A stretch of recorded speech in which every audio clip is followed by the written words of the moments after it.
Ano nga ba ang halaga ng pagmamalasakit? At ano ang ibig sabihin ng pagmamahal sa bayan?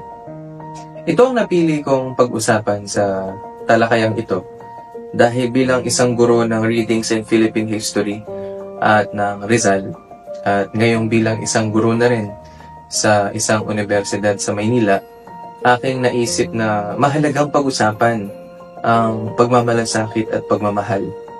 Bakit? Bigyan natin ng maayos na konteksto. Una, kapag pupunta ka sa isang tindahan, kahit sari-sari man ito o sa isang grocery store na pagkalaki-laki, lagi kang makakita ng instant noodles, instant coffee. At sa mga may kaya, kauwi mo sa kanilang mga tahanan, makakita ka ng rice cooker. Ang lahat ng bagay na ito ay nagpapakita ng pagmamadali. Minamadali ang buhay, kumbaga. Katulad ng isang instant coffee, madali kang may kape, bigyan mo lang ng mainit na tubig. At kung gusto mong malamig, bigyan mo ng yelo. At nakukondisyon ang tao na isipin na siya at ang lahat ng nakapalibot sa kanya ay dapat madali, bara-bara, at dapat walang papetiks-petiks. Pero ano nga ba ang likas sa tao? Likas ba sa tao ang dapat madaliin? Na lahat ng bagay hindi na pwedeng bigyan ng pasensya?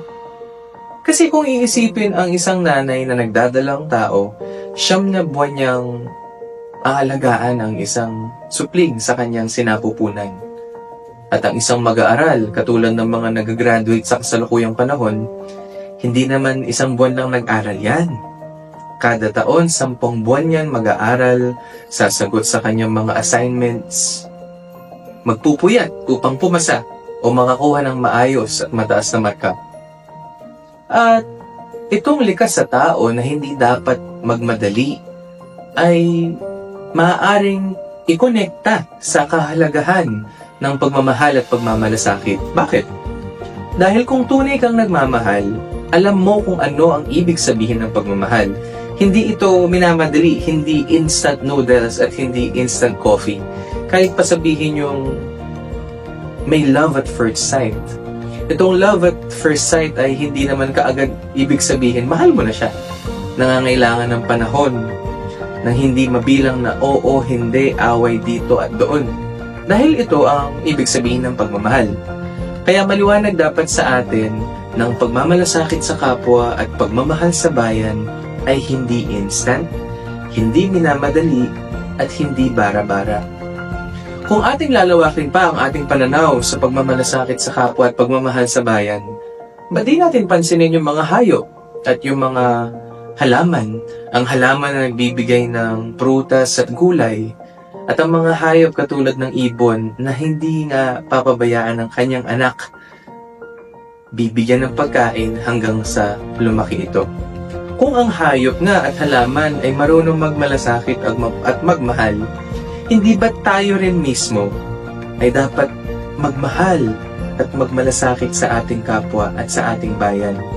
Katulad ni Jose Rizal na namatay ng may pagmamahal sa bayan, ng may nasyonalismo na dumadaloy sa kanyang dugo, ang ating mga kapulisan din ay handang mamatay, handang magmalasakit sa kanilang kapwa dahil mahal nila ang kanilang bayan.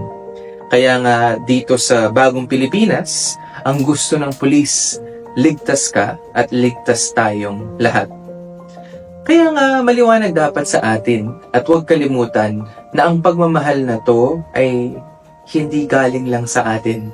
May unang nagmahal sa atin at ito ang ating Panginoon. Ang dahilan kung bakit tayo naririto sa mundong ibabaw ay dahil may Diyos na ninais ibahagi sa atin ang buhay na hindi man hiningi, ibinigay bilang isang biyaya. Naway ating paigtingin ang ating pagmamahal sa kapwa dahil sa kanilang puwang ay napupunaan ito ng ating mismong pagkukulang. Kaya nga ang tawag sa atin ay kapwa-tao. At sa ating pagmamahal sa bayan, naway huwag kalimutan na hindi lang para sa akin ito. Hindi para sa akin lamang ang pagmamahal at sa aking mga pamilya. Dahil makita sa ating kapulisan na ang tunay na pagmamahal ay ibinabahagi. Ang tunay na pagmamahal ay hindi madamot. At sa bandang huli, para sa Diyos at para sa bayan at para sa kapwa. Ang lahat ng ating desisyon, ang lahat ng ating kilos ay nakatungtong sa kahalagahan ng pagmamahal sa bayan at pagmamalasakit sa kapwa. Ito ay biyaya mula sa Diyos. Ito ang pagmamahal sa bayan at pagmamalasakit sa kapwa. Maraming salamat po.